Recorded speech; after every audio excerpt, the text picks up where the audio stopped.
अस्सलाम वालेकुम एवरीवन। उम्मीद करता हूँ आप लोग बिल्कुल ठीक होंगे, खैरियत से होंगे। Welcome to my channel computer science. तो फाइनली मैंने अपने चैनल का नाम रख लिया है, नाम है कंप्यूटर साइंस। मैंने पिछली वीडियो में बोला था मैं कंप्यूटर एक्सपर्ट के नाम से रखूँगा, लेकिन वो मुझे इतना ज़्यादा समझ में नहीं आया सही, तो मैंने वो नहीं रखा, उसको मैंने इग्नोर करके यहाँ सेलेक्ट कर लिया। क्या नाम है? Computer science. मुझे यह ज़्यादा अच्छा लगा, तो मैंने कंप्यूटर साइंस यहाँ पे नाम रख लिया है। आई होप आपको ये नाम अच्छे तरीके से पसंद आया होगा। तो चलें अपने टॉपिक पे चलते हैं। टॉपिक बहुत इजी है, आज का टॉपिक बहुत ज़्यादा इजी है और मैं ज़्यादा वीडियो लंबा नहीं करूँगा, बहुत तेज़ी से समझाऊँगा आज। तो दिल थाम के बैठिएगा और वीडियो को हम करते हैं स्टार्ट। तो यहाँ मैंने अपना वही टॉपिक ओपन कर लिया जो हमारे पास आने वाला था, रैम, सेकेंडरी स्टोरेज वगैरह हमने लास्ट टाइम पढ़ी थी। इसके बाद एक टॉपिक आ रहा है basic operation of a computer. सबसे पहले बहुत इजीली तरीके से समझाता हूँ। Basic operation of a computer simple है, काफ़ी सिंपल है। पहला ऑपरेशन क्या है हमारे पास? इनपुट। दूसरा ऑपरेशन क्या है हमारे पास? प्रोसेसिंग। तीसरा ऑपरेशन क्या है हमारे पास? स्टोरेज। और चौथा ऑप्शन क्या है? आउटपुट।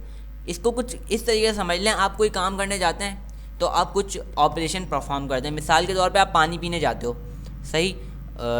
अब आप कहीं पे बैठे हुए हो तो जाहिर सी बात आपको पहले खड़ा होना पड़ेगा, फिर चल के जाना पड़ेगा, फिर पानी निकालना पड़ेगा, फिर पीना पड़ेगा। 4 स्टेप हो गए ना बीच में, ऑपरेशन हो, 4 ऑपरेशन आ गए बीच में। तो कंप्यूटर भी कोई काम करने के लिए कुछ ऑपरेशन परफॉर्म करता है, बेसिक ऑपरेशन। इसको हम क्या बोलते हैं? बेसिक फॉर ऑपरेशन या basic operation of a computer. तो वो बोल रहे हैं a computer is a machine that acts according to the instruction given by the user. A computer perform 4 basic operation: input, processing, output and storage. सबसे पहले हम input operation के बारे में पढ़ने वाले हैं। Computer input has many forms. It can be from a command entered using a keyboard or a mouse. It can be data sent from another computer on a network.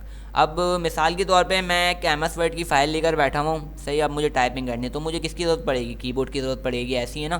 तो keyboard क्या है? Input device है। तो मैंने पहला जो operation है वो परफॉर्म कर लिया। नंबर 2 प्रोसेसिंग हमारे पास आती है, सही। दूसरा ऑपरेशन जो हमारे पास होता है वो है processing. Processing is done inside the computer by CPU। Processing is done conversion of input into output after processing data and turn it into meaningful information. This is carried out with the help of arithmetic and logical operation. इसकी मिसाल कुछ ऐसे, आपने 2 × 2 आपने अपने calculator के अंदर type किया है। कैलकुलेटर के अंदर आपने क्या टाइप करा है भाई?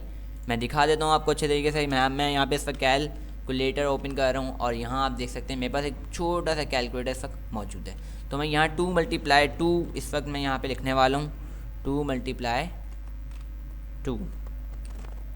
तो यहाँ देखें 2 × 2 मैं इस वक्त यहाँ पे लिखूँगा और मैंने 2 × 2 यहाँ से कर देना है। और मैं यहाँ इज इक्वल के साइन पे आके क्लिक करूँगा और आंसर क्या है हमारे पास? 4। जैसे ही मैंने इज इक्वल के साइन पे क्लिक करा तो कंप्यूटर ने क्या करा? इसको प्रोसेस करा। ऐसी है। अब इसकी मिसाल कुछ ऐसे हो जाती है। ये तो बहुत इजी था, आप भी प्रोसेस कर लोगे अपने दिमाग से बहुत अच्छे तरीके से, भाई ये इसका आंसर होता है। मैं सिंपल ये बोलना चाह रहा हूँ यहाँ पे कि हमें ये काम नहीं करना। मैं यहाँ पे 58 × 4 5, सही, और इज इक्वल टू। आप इसका आंसर बता सकते हैं? नहीं बता सकते, क्योंकि आपकी दिमाग की वो एक पावर नहीं है जो कंप्यूटर के पास पावर है। तो वो जो क्या कर रहा होता है? प्रोसेस कर रहा होता है अंदर ही अंदर। तो मैंने जैसे यहाँ पे इज इक्वल के साइन पे क्लिक करा तो उसने अंदर ही अंदर प्रोसेस करा और उसका जो आंसर है वो मुझे बता दिया। ये जो प्रोसेस उसने करा है ना, उसको हम क्या बोलते हैं? प्रोसेसिंग। बात समझ में आ रही है? उसको हम क्या बोलते हैं? प्रोसेसिंग।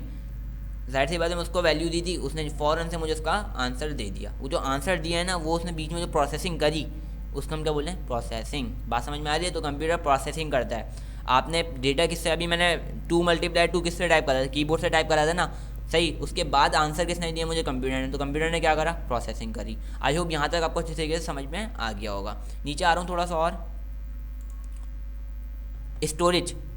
स्टोरेज डिवाइस कह सकते हो आप इसको। Storage refer to in holding और saving data. RAM, ROM and hard disk are the device that are used for storage. ये क्या काम करती है? मैंने आपको लास्ट टाइम वीडियो में बताया था कि स्टोरेज डिवाइस होती है हमारे पास 2 तरह की होती है, प्राइमरी मेमोरी और सेकेंडरी मेमोरी। ये तो मैंने आपको बहुत डीप में बता दिया था, काफ़ी डीप में नहीं। लगभग डीप में बता दिया था मैंने आपको। तो वहाँ पे आप देख सकते हैं, उसको मैंने स्टोरेज के बारे में बताया था। क्या होता है, हम जो भी डेटा दे रहे होते हैं, सही मिसाल के तौर पे मैं MS वर्ड में एक फ़ाइल टाइप कर रहा था, जैसे मैंने इनपुट में आपको एक मिसाल दी थी, सही। वो जो फाइल मैंने टाइप करी थी वो तो मैंने टाइप कर दी, सही। मैंने उसको प्रोसेस भी करवा दिया पूरी तरीके से, ठीक। मैंने उसका आउटपुट भी ले लिया, आउटपुट भी जो है मैंने उसका ले लिया। आउटपुट क्या होता है मैं भी आपको बताता हूँ। मैंने आउटपुट भी ले लिया उसका, लेकिन मेरी जो फ़ाइल है वो कंप्यूटर के अंदर मौजूद है अभी भी, मैं बाद में भी उसको निकाल सकता हूँ उससे। तो वो जो फाइल जहाँ पे सेव है उसको हम क्या बोलते हैं, स्टोरेज, यानी कि स्टोरेज में जाके हमारी फाइल सेव हुई हुई है। Number 4 output. आई होप आपको थर्ड जो मैं समझा रहा हूँ स्टोरेज, मैं आपको अभी डायग्राम दिखाऊंगा ना तो आपको समझ में आ जाएगा अच्छी तरीके से। 4 जो है हमारे पास output. Output is the result of a computer processing. Output may be viewed on a monitor screen, heard through speaker और printer on paper. Here monitor screen speaker and printer are called output device.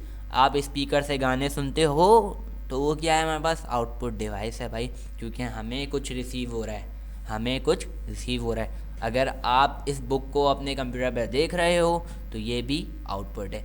अगर आप ये video अपने mobile या computer पर देख रहे हो तो ये भी एक आउटपुट है।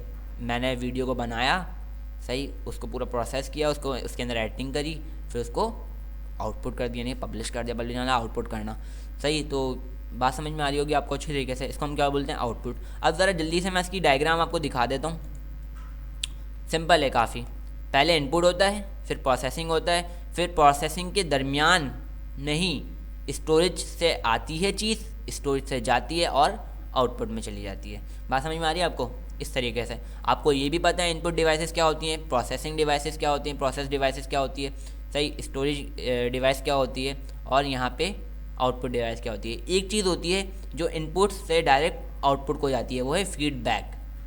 इसकी मिसाल कुछ ऐसे है, अगर आपने ऑनलाइन शॉपिंग करी हो तो आपके पास कुछ स्टार्स आ जाते हैं, या अगर आप कोई ऐप वगैरह यूज़ करते हैं, फेसबुक वगैरह यूज़ करते हैं, तो वो रेटिंग मांगते हैं, तो वो फीडबैक मांग रहे होते हैं डायरेक्टली। बीच में वो कुछ भी नहीं करते कि आप ये यूज़ करो वो यूज़ करो, आप बोले फीडबैक वहाँ पे लिख कर दे दो। आप बात समझ में आ रही है आपको।